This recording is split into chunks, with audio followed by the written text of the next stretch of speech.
ఈవేళ ఎప్పుడు వచ్చావు? ఏమిటమ్మా ఏం జరిగింది? నాన్నగారు కులాసగా ఉన్నారా? మరి ఏమిటమ్మా ఏం జరిగిందో చెప్పు. నువ్వు ఇంట్లో ఉంటావా లేదు అని ఈ ఉత్తరం ఇచ్చి వెళ్దామని వచ్చాను. చదువు, నీకే తెలుసు.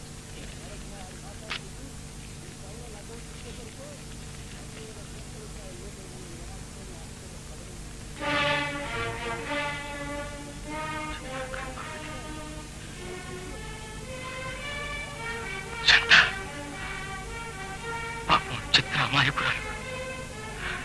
దాని నెత్తి మీద ఎప్పుడో ఒకప్పుడు ఇలాంటి పిడుగు పడుతుందని అనుకుంటూనే ఉన్నాను. అమ్మకు నాన్నకు ఈ విషయం తెలిసిందా? తెలిసింది. ఇద్దరు మొదలు నరికిన చెట్ల మాదిరి కూలిపోయారు. ఇక చిత్ర సంగతి సరే సరే, నాకేమీ దిక్కు తోచక నీ దగ్గర పరిగెత్తుకొచ్చాను. అన్నయ్య, దీనికేదో మార్గం నువ్వే చూడాలి. చిత్రం నువ్వే ఒడ్డుకు చేర్చాలి. సరేనమ్మా, నువ్వు వెళ్ళా. మిగతా సంగతులు నేను చూసుకుంటాను. రమేష్ ఇంట్లో ఉన్నాడా? లేరు బాబు, బయటికి వెళ్ళారు. వస్తారు, కూకోండి.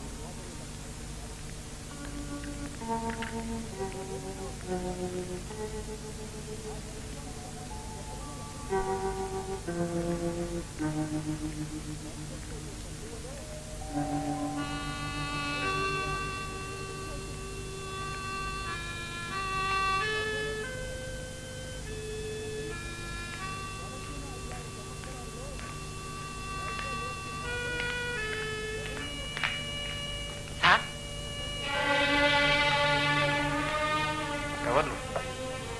మీరెవరో తెలుసుకోవచ్చా? జడ్జి గారు అబ్బాయి రమేష్. నేను శేఖర్ని, చిత్ర అన్నను.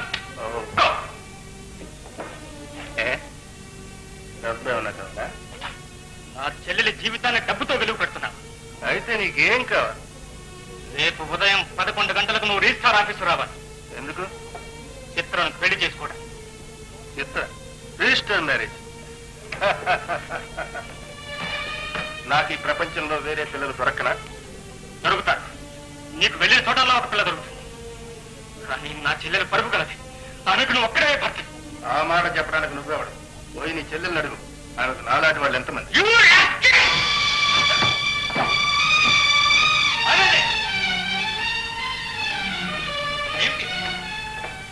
ఇంట్లో దొరకడం ఏమిటి దౌర్జన్యం?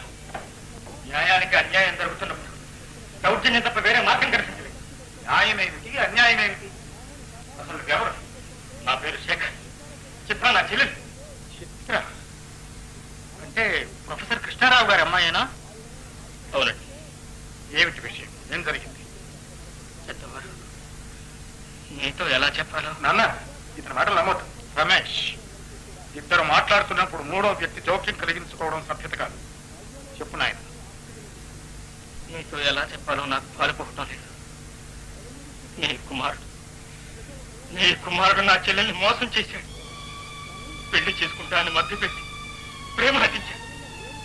తీరా నా చెల్లెలు కొడైకెనాల్ వెళ్ళి చూస్తే ఇతను మరో పిల్లతో సరసాలాడుతున్నారు.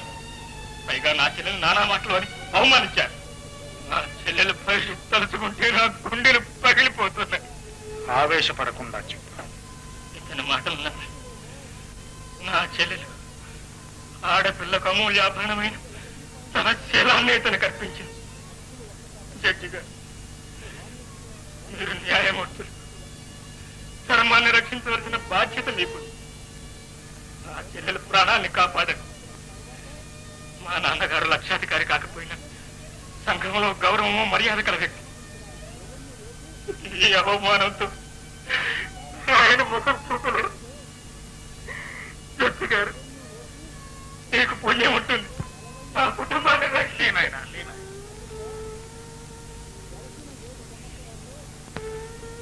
రమేష్,